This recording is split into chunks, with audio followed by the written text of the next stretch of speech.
Hello বন্ধুরা, কেমন আছো সবাই? আশা করি ভালো আছো। আমিও খুব ভালো আছি। তো আমরা চলে এসেছি এখন শিয়ালদাতে। যাচ্ছি হলো দিদির বাড়ি যাব। তো হঠাৎ করেই মানে আমাদের যাওয়াটা অনেকদিন আগেরই কথা ছিল, যাব তো ওর কাজের জন্য দেখো যেতে বন্ধুরা, পারিনি। কত আর ফুল এইদিকে দেখো এখানে। শিয়ালদাতে সব কত এগুলো ভিড়। বাইরে যাবে। এই দেখো এদিকে সব প্লাস্টিকের ফুল, তুলসী পাতা সব প্যাকিং করে নিয়ে যাচ্ছে। যাচ্ছি হলো শিলিগুড়ি দিদির বাড়িতে। তো সেখানে অনুষ্ঠান আছে। তো আগে যাওয়ার কথা ছিল, আগে তো যাওয়া হয়নি। তো আমরা একদিন আগেই যাচ্ছি। তো সেইভাবে তো টিকিট পাইনি, জন্য আমরা শিয়ালদায় চলে এসেছি। তিস্তা তোর সাথে যাব। তো আমাদের ট্রেন আছে 3টার সময়, আমরা অনেকটাই আগে চলে এসেছি। তো এখানে ট্রেন দিয়ে দিয়েছে। তো আমরা আগে ট্রেনে চড়ে নেব। টিকিটটা এখনো পর্যন্ত কাটা হয়নি। আগে ট্রেনে উঠে সিট রেখে তারপর টিকিটটাও কাটতে যাবে। তো এখানে বসে আছি অনেকক্ষণ ধরে, তো আমি ভিডিও করছিলাম। আর এই দেখো আমরা ট্রেনে উঠেও গেছি আর ভালো সিট পেয়েও গেছি। দুইজনে সিট নিয়ে নিয়েছি। আর ও গেছে এখন টিকিট কাটতে আর খাবার আনতে, কারণ আমরা সকালে বেরিয়েছি, সেইভাবে কিছু খেয়ে আসা হয়নি। তো আর আজকে এত ঠান্ডা পড়েছে কি বলবো। এই কদিন ওই রকম ঠান্ডাই ছিল না, আর আজকে খুবই ঠান্ডা পড়েছে। তো এই দেখো কথা বলতে বলতে নিয়ে এসেছে আমাদের জন্য। তো বললাম কি আনবে, বিরিয়ানি আনো।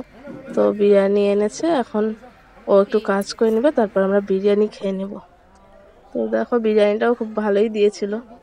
দুইজনে বিরিয়ানি খেয়ে তারপর বিরিয়ানি খেতে খেতে আমাদের ট্রেনও ছেড়ে দেবে। তো আমরা এখন বসে পড়েছি। এখন শুধু অপেক্ষা কখন পৌঁছাবো। তো চলো সঙ্গে দেখতে থাকো পুরো ভিডিওটা, আশা করি ভালো লাগবে তোমাদের। তো আমরা এই টাইমটায় হলো মালদা টাউনে ছিলাম।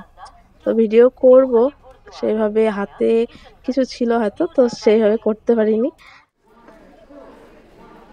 আমরা নেমেছিলাম 2টোর সময়, 2-2:30টার সময় এনজিপিতে। আর কুয়াশায় ঢাকা পুরো এনজিপিটা। চলো বাইরেটা দেখাবো, পুরো কুয়াশায় ঢাকা। আমরা এখন এখান থেকে আবার চলে যাব হলো শিলিগুড়িতে যাব। শিলিগুড়ি জংশনে যাব।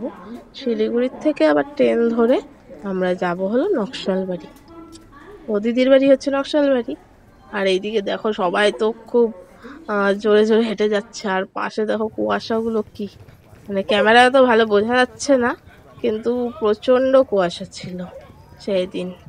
আর বলো না, আমার তো কি হয়েছে, এই গাড়িগুলোতে উঠেছিলাম, সাফারিগুলোতে, ব্যাগ ভুলে ছেড়েই চলে আসতাম। ভাগ্যিস একটু লেট করেছিল জন্য, না হয় আমাদের একটা ব্যাগ মিসিং হয়ে যেত পুরো। তো আমরা এখন উঠে পড়েছি, এখন যাব শিলিগুড়িতে। তো শিলিগুড়ি থেকে আমরা যাব, তো দিদির বাড়ি পৌঁছতে পৌঁছতে পুরো বেজেছিল 5টা। হ্যাঁ, আর এত কুয়াশা ছিল, আমরা তো ওখানেও কিছু পাচ্ছিলাম না যাওয়ার জন্য। পরে দুজনে হেঁটে হেঁটেই পরে গেলাম। তো শিলিগুড়ি জংশনের এটা করেছি ভিডিওটা। স্টেশনে এত ভিড়, আর টিকিট কাটার জন্য এত লাইন। ভাগ্নি হওয়ার পরেই যাচ্ছি, মানে ওকে তো 2 মাস ওখানেই ছিলাম, তারপরে আর যাওয়া হয়নি। তো অনেক দিন পরে ওকে দেখবো। ভিডিও কলে তো দেখাই হয়, কিন্তু অনেক দিন পরে ওকে কোলে নিব, আদর করব, তাই খুব ভালো লাগছে। তো দিদির বাড়িতেই ভয়েসটা দিয়েছি, তখন ভাগ্নি কোলেই ছিল। তো ওরও আওয়াজ শোনা যাচ্ছে কিছু। আর দেখো আমাদের ভাগ্নি আমাদের জন্য জেগেই ছিল। ভোরবেলায় ও 5:30টা অবধি জেগেই ছিল। তো ওকে দিই ভিডিওটা শেষ করছি। কেমন লাগলো জানিও।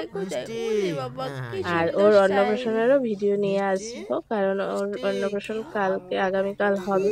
আমরা একদিন আগেই এসেছি। মেয়ে ওকে দেখে খুবই খুশি। এখানে ভিডিওটা শেষ করছি, বাই।